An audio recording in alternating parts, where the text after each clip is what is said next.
കാസർഗോഡ് ചെറുവത്തൂരിൽ ഒരു വിദ്യാലയം പ്രവർത്തിക്കുന്നത് ക്ഷേത്രത്തിലെ ഓഡിറ്റോറിയത്തിൽ.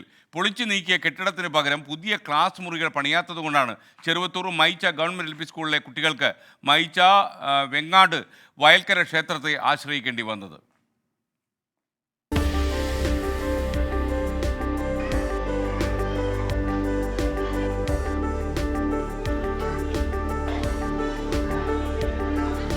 മായിച്ച് ഗവൺമെൻറ് LP സ്കൂളിലെ കുട്ടികൾ പഠിക്കുന്നത് ഇങ്ങനെയാണ്.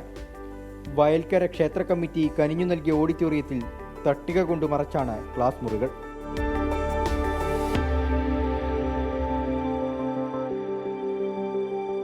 സംസ്ഥാനത്ത് സ്കൂളുകളെല്ലാം സ്മാർട്ടായെന്ന് അവകാശപ്പെടുമ്പോഴും ഇവിടൊന്നും സ്മാർട്ടല്ലെന്ന് സാരം. ബുദ്ധിമുട്ടെന്ന് വെച്ചാൽ ഇപ്പോൾ നമ്മൾ സ്കൂൾ പ്രവർത്തിക്കുന്നത് തന്നെ നമ്മളെ ക്ഷേത്രത്തിൻ്റെ ഒരു ആസ്പെക്റ്റസ് ഇട്ട ഷീറ്റിലാണ്. അപ്പോൾ അവിടെ പല പരിപാടികളും നടക്കുമ്പോൾ ഈ കുട്ടികൾക്ക് ക്ലാസ് എടുക്കാൻ പറ്റുന്നില്ല. ഇപ്പോൾ 5 ദിവസത്തോളം പൂരോത്സവമാണ് ഇവിടെ നടക്കുന്നത്. ഈ സമയത്ത് ഈ കുട്ടികൾ ഈ പരീക്ഷ സമയത്ത് പോലും ഒരു കുറച്ച് ദൂരം മാറിയിട്ടുള്ള ഒരു വീട്ടിലാണ് ഇപ്പം ഈ ക്ലാസ് നടത്തുന്നത്. അങ്ങനെ വളരെ പ്രയാസമുണ്ട്. ഈ ചെറിയ കുട്ടികളെ അങ്ങോട്ട് കൊണ്ടുപോയി അവിടെ നിന്ന് അത് കഴിഞ്ഞ് വീണ്ടും ഇങ്ങോട്ട് കൊണ്ടുവരൽ. ക്ഷേത്രത്തിൽ ഉത്സവം ആരംഭിച്ചതോടെ അധ്യാപകരും ക്ഷേത്ര കമ്മിറ്റിയും ഒരുപോലെ പ്രതിസന്ധിയിലായി. പരീക്ഷാകാലം കൂടിയായതിനാൽ സമീപവാസിയുടെ വീട്ടിലേക്ക് പഠനം മാറ്റി. നല്ല പ്രതിസന്ധിയാണ് ഇപ്പോൾ. അത് പേരൻസിനാണെങ്കിലും മറ്റ് കുട്ടികൾക്കാണെങ്കിലും നമുക്ക് ഒരുപാട് പ്രതിസന്ധി അനുഭവിച്ചിട്ടാണ് നമ്മളിപ്പോൾ ഇവിടെ നിൽക്കുന്നത് തന്നെ.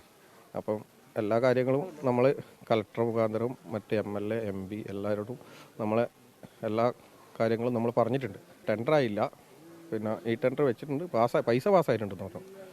അപ്പോൾ ടെൻഡർ ഇതുവരെ ടെൻഡർ നടപടി ഒന്ന് വേഗത്തിൽ പൂർത്തീകരിച്ചാൽ അത്രയും നല്ലത്. 4 ഡിവിഷനുകളിലായി ആകെ 57 വിദ്യാർത്ഥികൾ ഇവിടെ പഠിക്കുന്നുണ്ട്. സ്കൂളിന് സ്വന്തമായി സ്ഥലമുണ്ട്. സർക്കാർ ഫണ്ടും അനുവദിച്ചു. പക്ഷേ സാങ്കേതിക കാരണങ്ങൾ പറഞ്ഞ് പുതിയ കെട്ടിട നിർമ്മാണം വൈകിപ്പിച്ചാൽ അടുത്ത അധ്യയന വർഷം ഇവിടെ പഠിക്കാൻ ആളുണ്ടാകില്ല. അതോടെ 100 വർഷത്തോളം പഴക്കമുള്ള ഈ നാടിൻ്റെ സ്വത്വം ഓർമ്മ മാത്രമാകും.